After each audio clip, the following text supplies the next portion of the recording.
सबलाई सोध होइन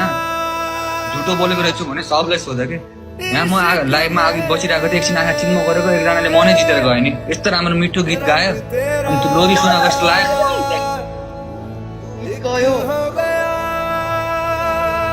अनि राम्रै देखिँदो रहेछ सुल्टी बाँध्दाखेरि त तिमीलाई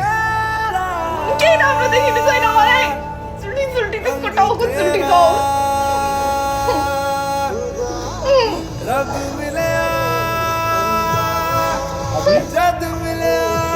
साँच्चीकै भनेको मैले झुट बोलेको भए त ग्याङ भन त एकचोटि म निन्द्रा लाएर म सुतेको थिएँ कि थिएन भने त भर्खर उठेको हो किन भन त के भन्ने रामबाट भेट्नु यति राम्रो मान्छे सरी सानु सरी कसले एआईबाट के यति राम्रो मान्छे कसको लाइफमा छिरो तिमी कसले एआईबाट चलाइरहेको छ लाइफ